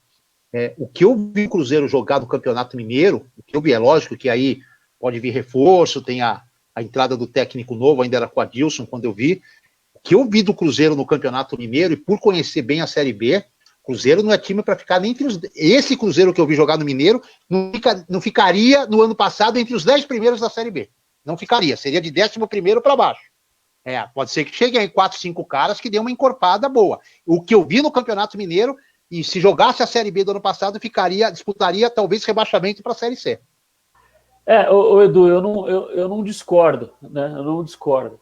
Inclusive, acho que foi 2ª ou 3ª rodada. O Cruzeiro foi fazer um jogo contra o Vila Nova, aqui de Nova Lima, em casa. Aí lá nos Donos da Bola a gente colocou a lista de relacionados e tal. E aí era início de ano, né? Estamos praticamente ainda em início de ano. Aí eu falei, com essa lista aí de relacionados, se o Cruzeiro vai para a Série B com esse time aí, ele não é candidato ao acesso. Aí a gente discutiu lá no programa e tal, mas o trabalho do Adilson não foi bom. Eu acho que um dos pontos que, pelo menos para mim, pesou aí nesse desempenho ruim aí do Adilson, nesse retorno dele ao Cruzeiro e a consequente demissão, no ano passado, alguns jogadores que ficaram no elenco para essa temporada, tipo o Edilson, lateral direito, né, ele criticou alguns jogadores publicamente e jogadores que ficaram no elenco. Então, eu acho que houve uma perda de confiança, assim, né? Por mais que ele quisesse fazer uma melhora no Cruzeiro, tinha uma relação meio estremecida já do que tinha acontecido no ano passado, né? E alguns jogadores não saíram porque simplesmente não tiveram propostas para sair. O Edilson tentou de toda forma voltar para o Grêmio, não conseguiu, tal. Alguns saíram, mas o trabalho não foi bom. O trabalho da Adilson não foi bom, né? Mais um trabalho ruim aqui, né?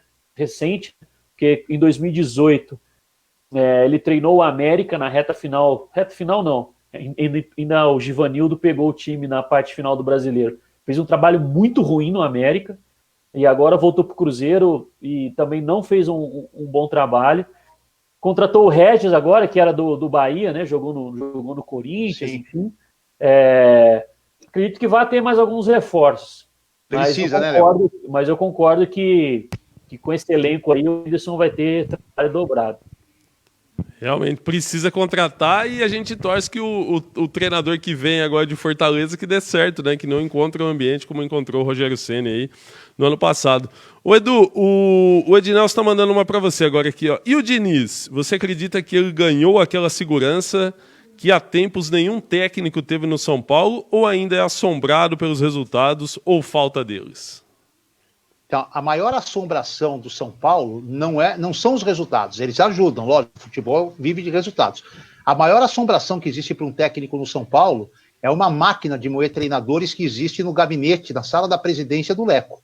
O Leco é um presidente que moe técnicos, né? Isso eu falo aqui nas minhas participações, né? Um moedor de técnicos. O Diniz escapou, porque conseguiu o objetivo, que era a conquista da vaga para a Libertadores, com uma campanha pior do que a do ano passado. O São Paulo foi, no ano passado, quando se classificou e foi eliminado pelo Tadieres logo na primeira rodada, naquela campanha absurda da demissão do Aguirre, às 5 rodadas antes do final, a queimação do Jardine, que já fez um mau final de ano, já entrou queimado no início do ano com a torcida. O São Paulo foi 4º colocado ainda. Dessa vez ele se classificou para a fase de grupos como 6º, porque o regulamento permitiu que o Flamengo desse uma vaga, que o Atlético Paranaense desse outra, e enfim, o São Paulo acabou tendo, assim, uma sorte com o Diniz, porque o Diniz seria eliminado, e estaria nessa máquina de moer treinadores se não tivesse obtido a vaga. E classificou, talvez, não colocando a sua filosofia de jogo. O Diniz jogou com o que precisava. Ele chegou e falou, qual que é o objetivo para eu permanecer aqui? É classificar o time? Eu vou jogar assim, vou jogar para classificar. Ele abriu mão de algumas convicções, não de todas, mas de algumas, porque o tempo era muito curto. Esse ano, eu acho que ele conseguiu, primeiro, ganhar a confiança da torcida. Segundo, embora os resultados iniciais não foram tão bons, alguns empates em casa no Campeonato Paulista, aquela derrota para o Binacional, mas o time já vem jogando bem, já vem mostrando um outro futebol. Então hoje, o Diniz talvez já não dependa tanto de resultados. O maior medo dele continua sendo o foice do Leco, porque o Leco vai encerrar o seu mandato esse ano com grande chance de ser o pior presidente da história do São Paulo, porque ele vai entregar um time extremamente endividado, assim, numa situação que, se não fossem as coisas fora de campo que aconteceram com o Cruzeiro aí, que são muito graves, né, é mais do que má administração, existe um monte de coisa errada, o São Paulo vai ter uma situação financeira muito parecida com a do Cruzeiro, são 156 milhões que já ficaram para trás no ano passado. Agora, o que está aqui tentando o São Paulo? Renegociar e pagar só uma parte dos salários e pagar a outra parte, os outros 50%, só o ano que vem, ou seja, o Leco está tirando da gestão dele o pagamento dos salários por causa da pandemia e jogando para o próximo presidente, que não será ele, que ele não pode ser, tentando diminuir o tamanho do buraco que ele vai enterrar o São Paulo. E ele só se salva da pecha de ser o pior presidente da história do São Paulo se ele conseguir um título, e não é nem um paulista, não, é conseguir aí Copa do Brasil, brasileiro, então ele está deixando numa situação muito ruim. Mas o Diniz ganhou a empatia da torcida, não é assim 100%, mas ganhou. Porque desde o jogo contra o Novo Horizontino, que anularam 2 gols do Pato, teve 2 pênaltis, terminou 2-2, um jogo extremamente ruim de arbitragem para o São Paulo começou a jogar um bom futebol. A gente começou a ver características do Diniz. E assim, uma coisa que me chama, eu estou completando esse ano 22 anos de cultura do São Paulo. Peguei o último ano de Tele Santana, peguei todas as passagens do Muricy como técnico, para mim o técnico que eu vi mais vitorioso no São Paulo. Nunca eu vi um técnico no São Paulo ser tão querido pelo grupo de atletas. Nunca eu vi um grupo de atletas que gosta tanto de um treinador. E eu estou falando de titulares, de reservas e de caras que não são relacionados. Os caras gostam do Diniz. Então, acho que isso dá para mim uma possibilidade de ver o Diniz conseguindo, dependendo do que acontecer na volta aí, que a gente não sabe direito como vai ser, conseguindo impor sua filosofia, ter o grupo nas mãos e conseguir alguns objetivos. O que pode jogar tudo isso para baixo é falta de grana, essa negociação com os jogadores do São Paulo. De baixar 50%, um time que já tem dívidas de direitos de imagem com jogadores, e ainda, o seu Lugano dando uma declaração, por mais que tenha sido na brincadeira, mas que toma uma proporção muito grande por sair da boca do Lugano, sobre o Cavani, se viesse para o Brasil e se mão de 50% do seu salário, ganharia 3 vezes mais do que o Daniel Alves, 50% do Cavani equivale a 3 salários do Daniel Alves, que já é 1,5 salário maior do que o segundo que ganha lá no São Paulo. Os jogadores ficaram doidos com essa declaração. Aí, a diretoria está querendo diminuir meu salário e está falando em trazer o Cavani, que ganha 3 vezes mais do que... Então, acho que o fora de campo será pior para o Diniz do que o dentro de campo. Mas eu confio que ele vai fazer um bom trabalho. Ô, Rova, quantos jogos você conseguiu ganhar do Diniz, contra o Diniz, né, pelo São Carlos, e enfrentamos ele, acho que umas de 6 a 8 vezes aí no final da outra década, Série A2, Série A3. Quantos jogos você conseguiu ganhar? Rafa, agora a cabeça não tô lembrando, não. Acho que nenhuma. Nenhum, né, velho? Nenhuma. Apanhava de 2 pra cima, mas era um baile. Era uma coisa assim absurda. Era um baile. Ô, Rafa, falando sobre o São Paulo, o Edu agora frisou 22 anos, né? Setorista lá no Morumbi. Você acha que essa guinada do São Paulo, porque o São Paulo, eu sou de 78, Edu, eu tenho 42 anos. Sou aí da Vila Alpina, Zona Leste de São Paulo. Da minha juventude, quando eu era um pouco mais novo, o São Paulo era um exemplo de gestão, sempre foi exemplo de gestão, né? Todo mundo que queria copiar o São Paulo. Você acha que quando o Aidar ganhou a eleição na última vez, na última passagem do Aidar, foi a guinada para baixo do São Paulo? Foi o grande erro da diretoria do São Paulo, a eleição do Aidar, a volta do Aidar depois de tanto tempo? Então, Romaneiro, eu acho que assim, o buraco vem de antes, né? Vem antes.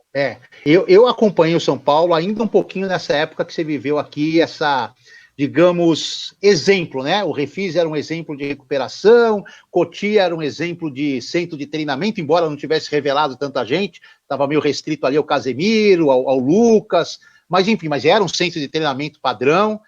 Enfim, o São Paulo tinha o CT da Barra Funda, foi um CT de profissionais padrão, sim, talvez perdendo na época só para a Toca da Raposa, talvez, né? E aí veio a Toca 2 e tudo mais. Enfim, o São Paulo tinha vários, e o São Paulo tinha algo que era chamado a resolução dos problemas intramuros. O que acontecia internamente no Morumbi, morria no Morumbi, né? O que acontece no campo, morre no campo, não vazava. Provavelmente haviam crises, mas que eram abafadas no Morumbi. O que mudou não foi só o São Paulo, a vida mudou, né? A tecnologia mudou a nossa vida, a informação. Hoje, as reuniões do São Paulo de conselho, o conselheiro manda para um jornalista na hora, ali para o WhatsApp, o que está acontecendo. Então, você fica sabendo da reunião, mesmo sendo proibido a imprensa a comparecer na reunião.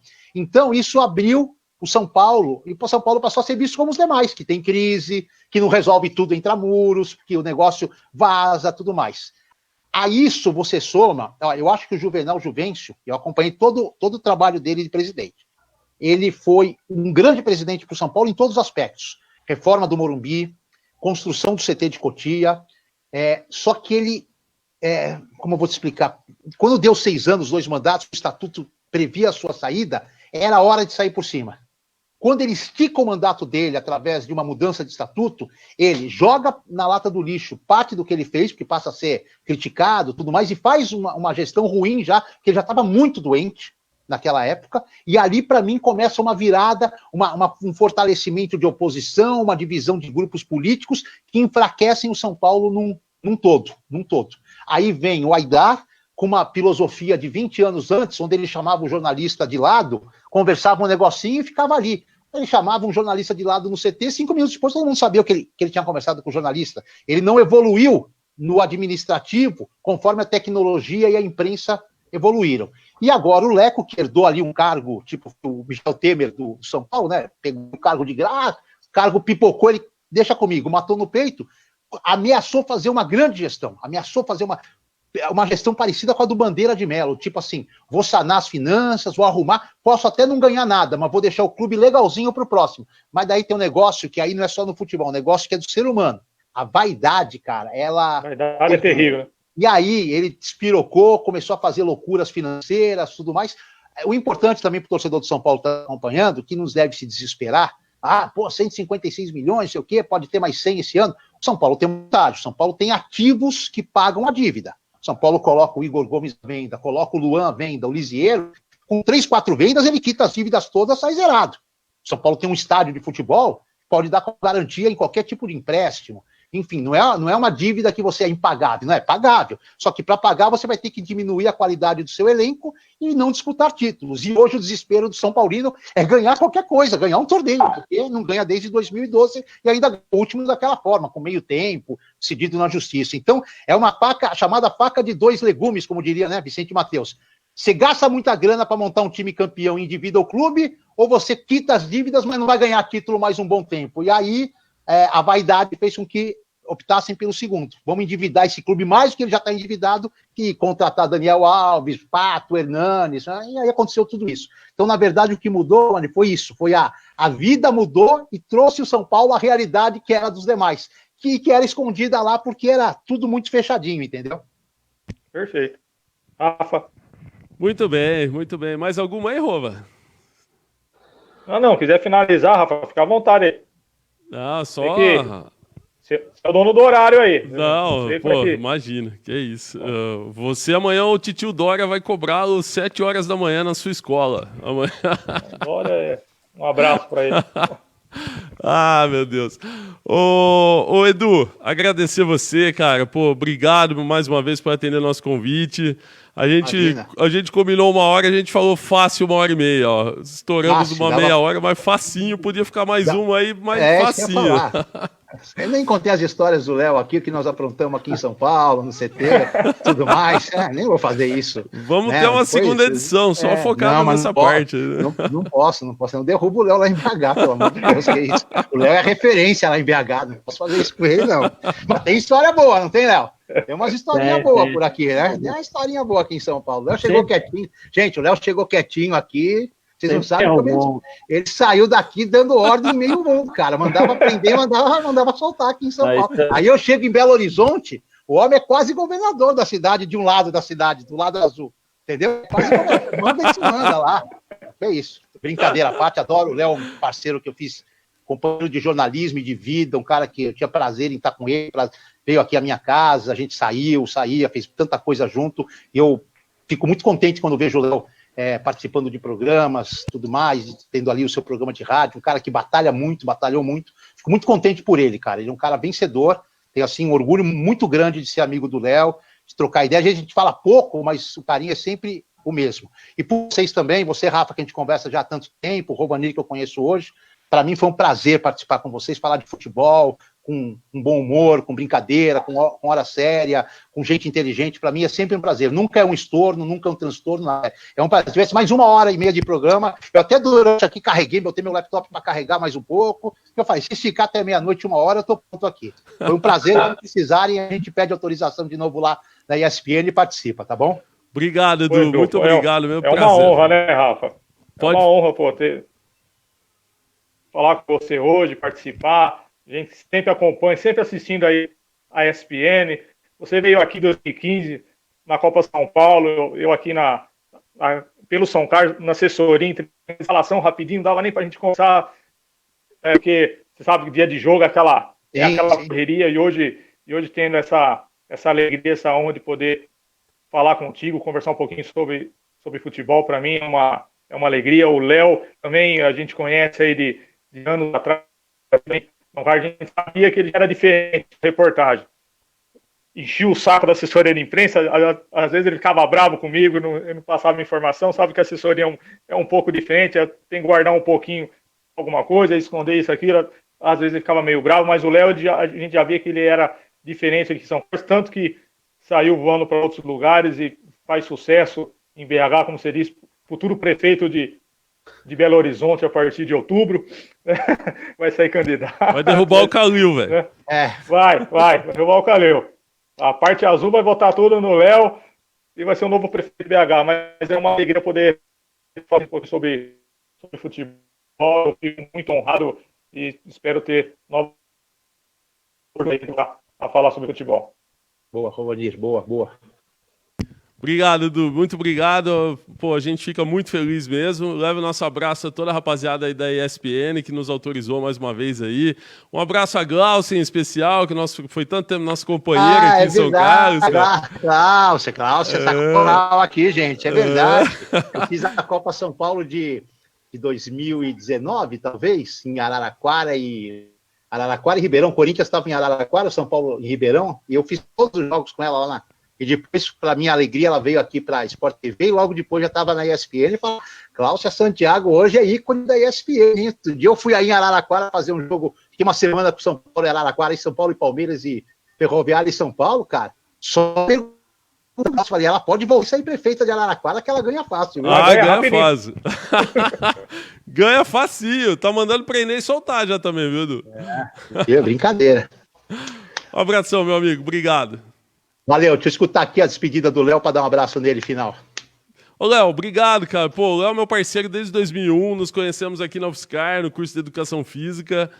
Um cara que eu fiz aí pro resto da vida, uma amizade. O Léo é meu irmão, cara. O Léo é... Tudo que eu falar do Léo aqui, ele sabe o carinho que eu tenho por ele, a admiração, a gente tá sempre acompanhando. Às vezes a gente fica também nessa correria e acaba espaçando um pouquinho, né, o nosso contato. Mas o Léo é uma pessoa que eu tenho um carinho, um respeito muito grande. Ô, Léo, ô Minas, eu chamo ele de Minas, né, cara? Ô, Minas, obrigado, velho. Obrigado mais uma vez aí, um abração. O Léo, grande craque, camisa 10 do Jumelas, aqui do São Carlos Clube, hein, Léo? Boa noite.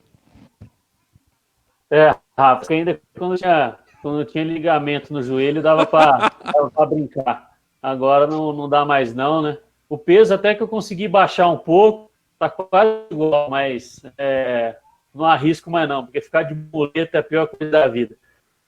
Eu que agradeço, Rafa, isso não é nem um pedido, é uma ordem, você sabe o carinho que eu tenho por você, a gratidão, né? Na verdade, foi um período ali de início, né? Até me emociona um pouco, porque você sabe que o tanto que você me ajudou, né? O tanto que a gente trocava ideia, aquela época do Universidade da Bola lá ainda, lá da Rádio UFSCar, que eu nem imaginava que ia chegar até aqui, né? E nem ia imaginar que um cara que eu admirava profissionalmente, que é o Edu, né? Que viria a ser amigo dele, né? Como ele falou, a gente não se fala muito, mas quando a gente se encontra é sempre muito bacana. Naquela época era só um sonho ainda, mas acabou virando realidade e a gente hoje é feliz por causa disso. Acho que a gente está muito no momento de pensar sobre as coisas da vida, né? E aí, numa retrospectiva que a gente faz, a gente vê que aquele sonho deu certo, né? Era toda segunda-feira, lá 8 horas da noite, a gente estava lá, sempre buscando fazer um negócio diferente. E várias pessoas aí que a gente conviveu daí de São Carlos, né? Do Fabinho Taconelli, né? Que trabalhava numa tribuna e que me abriu uma grande porta. Escrevi também com o Marcos Scrivani lá da primeira página, nem sei se eles estão ainda na área, né? Mas agradecer a vocês aí, sempre um prazer. Foi difícil, mas tivemos perseverança. O importante é que hoje a gente está, devido ao recurso da internet, podendo se reunir aqui. O Edu enchia o saco dele aí. Deve ter muita gente que está nos acompanhando aqui que não lembra, né? Mas eu e o Rafa e o Rovani, a gente é da época do Orkut ainda, né? Verdade. Mandava um recado lá no Orkut e tal, combinava as participações, mas tudo valeu a pena e aquela missão de que a gente chegou onde sempre almejou. E uma trajetória bacana. Cada um conseguiu aí, na medida do possível, perseguir os objetivos, né? Então, tive a oportunidade de sair de São Carlos para buscar o que eu queria, me sinto realizado e é sempre um prazer ter a amizade de vocês. Pô, obrigado, boa, meu Léo. irmão. Boa, Léo. Boa, Parabéns, Léo. parabéns. Emocionou aqui também, cara. Boa. Eu fico também, cara, porque... A gente começou numa ideia do Léo, né? E, pô, até difícil de eu falar, velho. Mas uma ideia do Léo que a gente começou lá na Universidade da Bola, que a gente encampou aquilo, cara, e a gente acreditava mesmo que aquilo ia dar certo, como deu, como foi muito legal fazer aquilo. Velho, o teu quadro tá guardado aqui ainda, você sabe, o dia que você vier para São Carlos, eu tenho que te entregar aquele quadro. A gente recebeu um quadro de homenagem lá do pessoal da UFSCar. O do Léo tá guardado aqui, porque o Léo já estava em São Paulo naquela época. E a gente se viu uma vez, né, Léo, nesse período que você pôde vir para São Carlos aqui. Conheceu a Gabi, né? Ainda não conhece o Miguel, precisa vir conhecer o Miguel aqui também, meu filho, meu menino mais novo. E, cara, eu só tenho que te agradecer e pô, ser meu irmão. Não tem outra palavra nesse momento. Obrigado, meu irmão. Pois não, Edu. Quem não sonha não vive, gente. Todos nós sonhamos uma vez com alguma coisa e todos nós vivemos para realizar esse sonho. Às vezes um pouquinho menor, às vezes um pouquinho maior, mas quem não sonha não vive. Vocês sonharam e estão vivendo agora. E isso que é o mais importante. Pô, me lembro muito bem, Edu, do que você sempre falou para nós lá no comecinho, lá na Universidade da Bola. Eu nunca esqueci isso, cara. Você falou em todas as vezes que você participou conosco lá, e essa frase me marcou bastante, assim.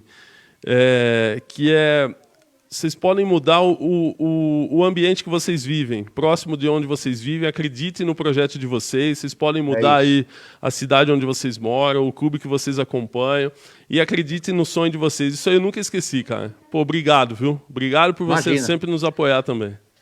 Quem fala até dá um pontapé inicial, uma ajuda, mas só quem realiza é que tem os méritos, entendeu? Por mais que vocês tenham recebido ótimos conselhos, o mérito é todo sempre de quem realiza, e vocês realizaram isso. Vocês conseguiram isso. Hoje, por exemplo, eu entrei hoje numa plataforma que eu não tinha nem noção como mexer, que é uma plataforma que você conseguiu proporcionar essa conversa tão agradável. Você me ensinou hoje uma coisa. A gente vive disso, de aprendizados. Eu aprendi muito também, desde o começo do nosso contato até esse término. Me emocionei bastante com o que disse o Léo, porque a gente vai ter que repensar muito a nossa vida depois disso aqui, né? A gente vai ter que começar a falar com as pessoas, porque a gente não sabe se a gente vai ter as pessoas ao nosso lado. Por exemplo, eu falo com o Léo quando eu vou para Belo Horizonte fazer jogo, aviso ele, estou indo, às vezes ele precisa de uma informação aqui de São Paulo, mas a gente não fica no dia a dia, às vezes passa 1, 2, 3 meses sem se falar, e não é porque eu não gosto do Léo, o Léo não gosta, porque correria de lá é uma, correria daqui é outra, mas talvez esse momento que a gente está vivendo faça com que a gente reflita melhor, se às vezes não é melhor parar meia horinha por dia e mandar uma mensagenzinha assim, um boa tarde, um bom dia, uma boa noite, uma pergunta se está tudo bem, para aquelas pessoas que fizeram parte da sua vida de algum momento. O Léo fez parte da minha vida um momento, como eu sei que eu fiz da dele também aqui no CT de São Paulo. Não sei se eu fiz tudo que eu poderia fazer, mas acredito que tenha feito bastante coisa para ajudar ele, tudo mais. Então, acho que me emocionou muito o que eu disse, porque é isso, a gente está vivendo um momento de aprendizado de ser humano. E graças a Deus que nós estamos vivos ainda, com saúde, para poder aprender isso, é o dia a dia. Então, no final de tudo isso que a gente falou de futebol, a gente termina até assim, todos nós muito emocionados com tudo isso. Eu só tenho mais ainda que agradecer a oportunidade de ter participado hoje com vocês aqui. Obrigado, Edu. Obrigado mesmo, Léo. Leve nosso abraço a todos lá também da Band, da 98 FM. A gente sempre que pode também tá acompanhando. Rova, fica à vontade aí também para... Dá um abraço no gordo do Everton lá, tá, Léo? Dá um abraço naquele gordo que agita pra cacete. Puta, como agita. Do jeito que tô num grupo com ele aqui, o que ele agita é brincadeira. Eu vou sair do grupo por causa dele, viu? Aquele lá gosta, meu. Nossa senhora. Ô, Gabi, manda uma boa noite aí pra todo mundo lá. Boa noite. Oi, Gabi. Boa noite, tudo bem? Gabi. O Edu tá perguntando se tá tudo bem. Pode responder. Você ficou com Tá vergonha. tudo bem. Ah, que bom. Essa é minha mais velha, 6 anos. Gente, obrigado. Obrigado a todos vocês. A quem nos acompanhou Valeu. hoje em Rádio Rock Esportiva. E a gente volta a falar aí no próximo domingo sobre futebol e sobre o nosso especial aí, sobre o acesso do São Carlos em 2005. A gente vai repercutir aí no próximo domingo. 20 horas ou 20h30 a gente vai bater um martelo e provavelmente um pouco mais cedo nesse próximo domingo, porque tem muita coisa para a gente falar também daquele acesso do São Carlos em 2005. Obrigado, gente. Um abraço a todos aí e até a mais. próxima. Um abraço para vocês. Valeu. Até Valeu, mais. abração. Tchau.